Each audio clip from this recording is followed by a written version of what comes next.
तो आज जो कहानी हम सुनने वाले हैं वो है पूजा शर्मा रेखा की। ये एक ऐसी कहानी है जो ना समाज के उस दोहरे चेहरे से हमें मिलवाती है जिसे हम अक्सर देखकर भी अनदेखा कर देते हैं। तो चलिए आज उनकी जिंदगी को उन्हीं के शब्दों से समझने की कोशिश करते हैं। पूजा शर्मा के जीवन का आप कह सकते हैं कि पूरा सच और संघर्ष उनकी इसी एक सवाल में छुपा है। लोग उन्हें देवी मानकर घर बुलाते हैं, आशीर्वाद लेते हैं, सब करते हैं, लेकिन वही लोग उन्हें अपना पड़ोसी बनाने से कतराते हैं। और ये सवाल सिर्फ उनका नहीं है, ये हम सबसे है, पूरे समाज से है। कब सुधरोगे तुम लोग? तो कहानी का जो पहला पड़ाव है वो इसी विरोधाभास को दिखाता है। मतलब एक तरफ तो वो देवी हैं जिनके पैर छुए जाते हैं, आशीर्वाद लिया जाता है, और दूसरी तरफ वो एक इंसान है जिन्हें एक अच्छी सोसाइटी में, आप सोचिए, किराए का घर तक नहीं मिल सकता। तो सवाल ये उठता है कि ये कैसा सम्मान है भाई, जो आशीर्वाद तो चाहता है पर बराबरी का हक नहीं देना चाहता। पर ये जो भेदभाव है, इसकी जड़ें कहाँ हैं? ये उनके बचपन से जुड़ी हैं। तो कहानी का जो दूसरा हिस्सा है वो हमें उनके अतीत में ले जाता है, जहां से इस सारे दर्द की शुरुआत हुई। एक ऐसा बचपन जहां उन्होंने अपनी पहचान की वजह से अपने ही माँ बाप को बेबस और दुखी देखा। जरा सोचिए, सिर्फ 10-15 साल की उम्र में किसी को अपना घर छोड़ना पड़े, और वजह ये नहीं कि उन्हें किसी ने निकाला, नहीं, बल्कि इसलिए ताकि उनकी माँ को गांव वालों के रोज रोज के ताने न सुनने पड़े। एक बच्चे के लिए ये फैसला लेना कितना मुश्किल रहा होगा। उनके अपने शब्द इस फैसले के पीछे छिपे उस गहरे प्यार और त्याग को बयां करते हैं। ये सिर्फ घर छोड़ना नहीं था, नहीं, ये अपनी माँ को समाज के रोज रोज के दिए जख्मों से बचाने की एक कोशिश थी। तो घर तो छोड़ दिया, लेकिन उसके बाद उनकी जिंदगी का शायद सबसे कठिन दौर शुरू हुआ। ये तीसरा अध्याय है उनकी अस्तित्व की लड़ाई का। एक ऐसा दौर जहां हर दिन सिर्फ जिंदा रहने के लिए एक जंग थी। ये सफर आसान तो बिल्कुल नहीं था। घर से निकलकर वो सबसे पहले कलकत्ता पहुंची। वहां दिन के 10 रुपए के लिए कचरा तक उठाया। फिर एक नई उम्मीद लेकर वो मुंबई आई, ये सोचकर कि शायद यहाँ उन्हें कोई अपनाएगा। लेकिन इस शहर ने उन्हें अपनाने के बजाय और भी गहरे जख्म दिए। इस अकेलेपन और संघर्ष के बीच उन्हें जिस क्रूरता का सामना करना पड़ा वो सच में कल्पना से परे है। उनके साथ बार बार यौन उत्पीड़न हुआ, और इस हिंसा ने उन्हें अंदर तक ऐसा तोड़ा, एक ऐसे मोड़ पर लाकर खड़ा कर दिया जहां उन्हें लगा कि अब कोई रास्ता नहीं बचा है।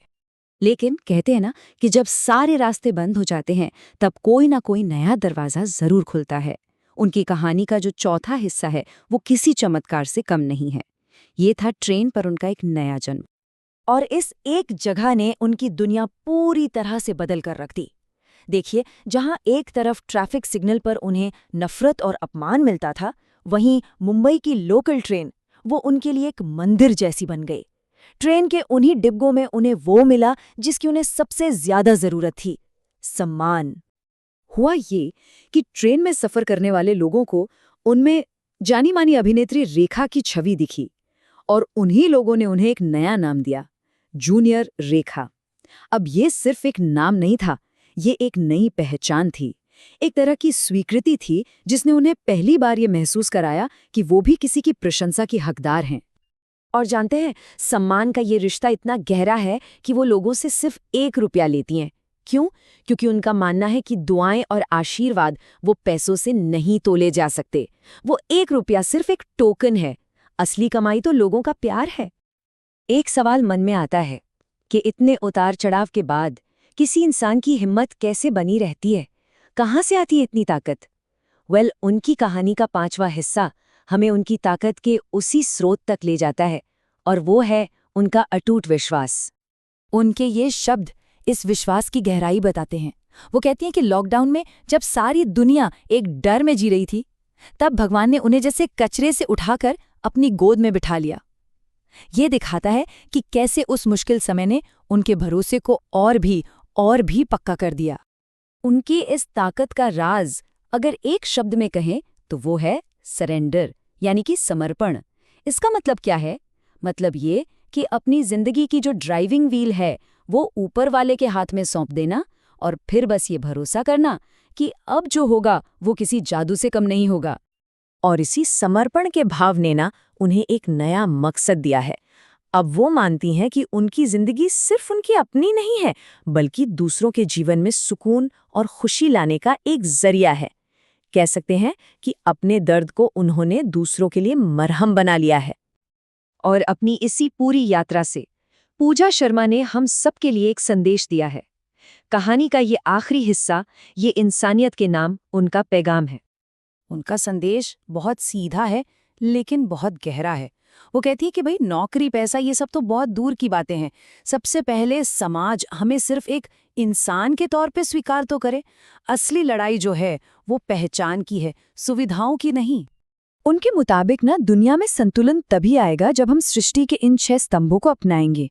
जानवर, दिव्यांगजन, पानी, मिट्टी, पेड़ पौधे और हाँ, ट्रांसजेंडर समुदाय भी। वो कहती हैं कि ये सब कुदरत का हिस्सा है और इनमें से किसी को भी बाहर नहीं रखा जा सकता। तो हम इस कहानी को उसी सवाल पर आकर खत्म करते हैं जहां से हमने शुरुआत की थी। पूजा शर्मा का ये सवाल आज भी हवा में तैर रहा है और हम सब से जवाब मांग रहा है। आखिर वो कौन सा दिन होगा जब हम एक देवी की पूजा करने और एक इंसान को उसका सम्मान देने के बीच का फर्क मिटा देंगे?